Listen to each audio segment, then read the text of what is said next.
आपका सवाल कह रहा है एक चींटी 3 मीटर चलती है और फिर 4 मीटर ऊंचे एक वृक्ष पर चढ़ती है, अपने मूल स्थान से वह कितनी दूरी पर है। हमको बताना है कि मूल स्थान पर कितनी दूरी पे। तो देखिएगा, चींटी पहले 3 किलोमीटर चल रही है, तो मान लीजिए यहाँ से चींटी चलना प्रारंभ की और 3 किलोमीटर चली है। और फिर कह रहा है 4 मीटर ऊंचा चढ़ा, वृक्ष पर चढ़ी। मान लीजिए वृक्ष है हमारा, 4 मीटर ऊपर चढ़ी और पूछा जा रहा है कि मूल स्थान कितनी दूरी पर होगा उसका।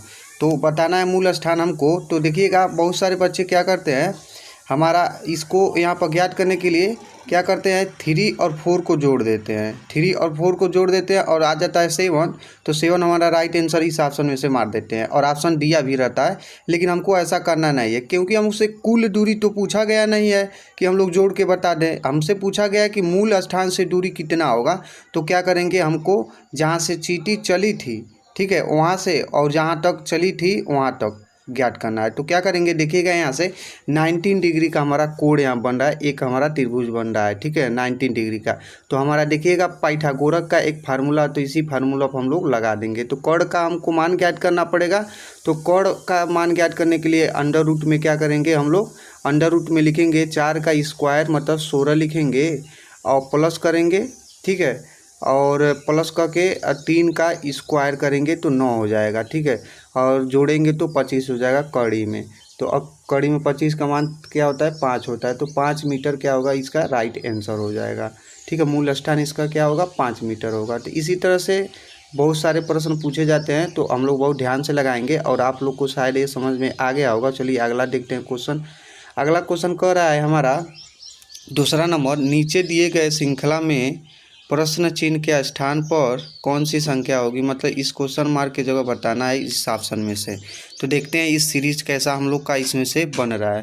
तो सीरीज देखिएगा किस तरह से बन रहा है। अगर हम लोग क्या करें, यहाँ से 3 और 5 से देखें रिलेशन, तो यहाँ पर +2 हो रहा है, ठीक है। ऐसे हम लोग का क्या हो जाएगा, बनेगा। तो देखिएगा 3 और 5 से देख रहे हैं रिलेशन, तो हमारा 2 का बन रहा है। 5 और 6 का देख रहे हैं 1, 6 और 12 देख रहे हैं 6 और 12 12 0, ठीक है। और यहाँ से देख रहे हैं तो 2 का बन रहा है। तो यहाँ से हम लोग को कुछ दिखाई नहीं दे रहा है कोई रिलेशन। तो देखिएगा, जब कोई रिलेशन न दिखाई दे तो क्या किया जाता है, पहला अंक को ले लिया जाता है और दूसरे अंकों को छोड़ दिया जाता है और फिर तीसरे अंकों में रिलेशन देखा जाता है। तो देखेंगे हम लोग, तो देखेंगे 3 और 6 के बीच रिलेशन देखेंगे। तो 3 में 2 से गुणा हुआ है तो 6 आ गया है, 6 में 2 से गुणा हुआ है 12 आ गया है, ठीक है ना। अब 12 में 2 से गुणा है 24 आ गया है। तो इसका मतलब हम लोग का 2 का गुणा हो रहा है सभी में, ठीक है। उस तरह से देख लेते हैं। अब 5 और 12 में देख लेते हैं रिलेशन। तो 5 और 12 हम लोग को कैसे आएगा, इस यहाँ पर गुणा नहीं किया जाएगा, 5 और 12 लाने के लिए +7 किया जाएगा, ठीक है। जब 5 में +7 करेंगे तो 12 आ जाएगा हमारा। फिर उसी तरह 12 में हम लोग क्या करेंगे, क्वेश्चन मार्क लाने के लिए 7 जोड़ेंगे तो 19 हो जाएगा। और 19 में सब +7 करेंगे तो 26 हो जाएगा। इसका मतलब हमारा राइट आंसर 19 होगा। ए वाला हमारा राइट आंसर होगा। चलिए आइए देखते हैं अगला क्वेश्चन को। देखते हैं अगला क्वेश्चन क्या है। अगला क्वेश्चन कह रहा है, नीचे दिए गए प्रश्न का सही वेन आरेख बताइए। हमको वेन आरेख बताना है घोड़ा, बंदर और बाघ का। तो देखिएगा, घोड़ा, बंदर, बाघ दिख रहे हैं, जानवर में आते हैं, सभी तीनों जानवर में आते हैं।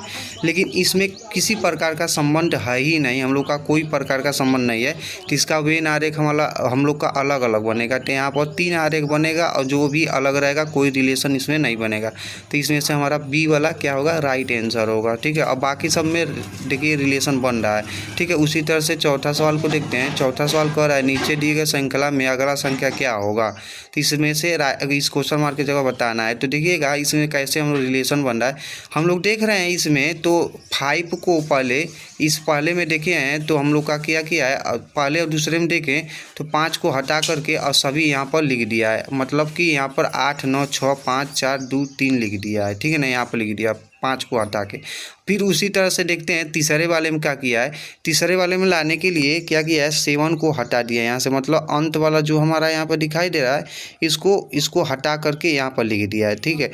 उसी तरह से क्या करेंगे, जब हम लोग चौथे वालों को ज्ञात करेंगे तो देखेंगे किस तरह से क्या किया है यहाँ पर, ठीक है ना।